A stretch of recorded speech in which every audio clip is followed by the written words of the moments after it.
La ilaha illallah, la ilaha illallah, la ilaha illallah, ma lana rabbun siwa. La ilaha illallah. Assalamualaikum warahmatullahi wabarakatuh. Alhamdulillahirabbil alamin wa bihi nasta'inu ala umuri dunya waddin. Assalatu wassalamu ala asyrafil anbiya'i wal mursalin wa ala alihi wa ashabihi wa man tabi'ahum bi ihsanin ila yaumiddin, amma ba'du. Kali ini kita berziarah di makam Panglima Besar Jenderal Sudirman yang berada di Taman Makam Pahlawan Kusumanegara, Yogyakarta. Jenderal Sudirman TNI Anumerta Raden Sudirman lahir di Purbalingga tanggal 24 Januari 1916, meninggal di Magelang tanggal 29 Januari tahun 1950 pada usia 34 tahun. Beliau adalah seorang perwira tinggi di Indonesia pada masa Revolusi Nasional Indonesia. Sebagai Panglima Besar Tentara Nasional Indonesia pertama, putra Raden Cokro Sunarjo yang menjabat sebagai asisten wedana di Bodas Karangjati. Setelah keluarganya pindah ke Cilacap pada tahun 1916, Jenderal Sudirman tumbuh menjadi seorang siswa yang rajin. Kemudian ia sangat aktif dalam kegiatan ekstrakurikuler, termasuk mengikuti program kepanduan yang dijalankan oleh organisasi Islam Muhammadiyah. Saat di sekolah menengah, Sudirman mulai menunjukkan kemampuannya dalam memimpin dan berorganisasi, dan dihormati oleh masyarakat karena ketaatannya kepada agama Islam. Setelah berhenti kuliah keguruan pada tahun 1936, ia mulai bekerja sebagai seorang guru dan kemudian menjadi kepala sekolah di Sekolah Dasar Muhammadiyah. Ia juga aktif dalam kegiatan Muhammadiyah lainnya dan menjadi pemimpin kelompok pemuda Muhammadiyah pada tahun 1937. Setelah Jepang menduduki Hindia Belanda pada tahun 1942, Sudirman tetap mengajar.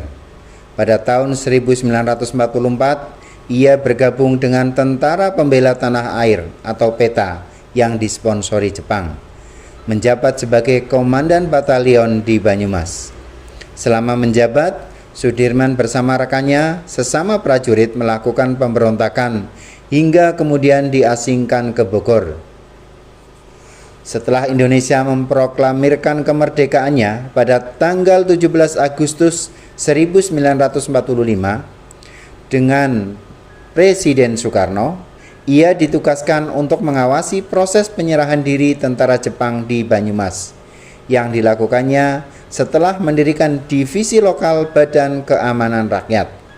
Pasukannya lalu dijadikan bagian dari Divisi 5 pada tanggal 20 Oktober oleh Panglima Sementara Urip Sumoharjo, dan Sudirman bertanggung jawab atas divisi tersebut. Pada tanggal 12 November tahun 1945, dalam sebuah pemilihan untuk menentukan Panglima Besar TKR di Yogyakarta, Sudirman terpilih menjadi Panglima Besar, sedangkan Urip yang telah aktif di militer sebelum Sudirman lahir menjadi Kepala Staf.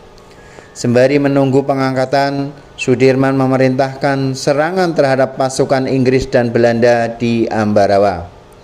Pertempuran ini dan penarikan diri tentara Inggris menyebabkan semakin kuatnya dukungan rakyat terhadap Sudirman, dan ia akhirnya diangkat sebagai Panglima Besar pada tanggal 18 Desember.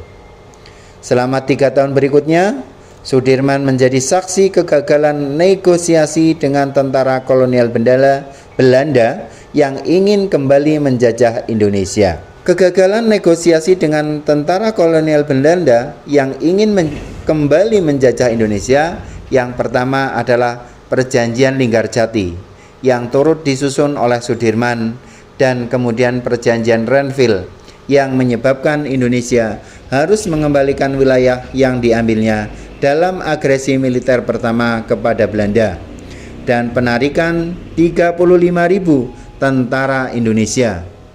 Ia juga menghadapi pemberontakan dari dalam, termasuk upaya kudeta pada tahun 1948.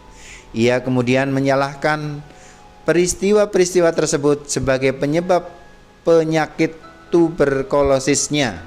Karena infeksi tersebut, paru-paru kanannya dikempeskan pada bulan November tahun 1948. Demikian sekilas tentang sejarah Tentara Nasional Indonesia atau Panglima Besar Jenderal Sudirman, yang menjadikan pemahaman atau manfaat bagi kita semua. Ada kurang lebihnya mohon maaf. Ada informasi yang lebih luas silahkan tulis di kolom komentar. Mudah-mudahan bermanfaat bagi kita semua. Wallahul muwaffiq ila aqwamit thoriq. Assalamualaikum warahmatullahi wabarakatuh.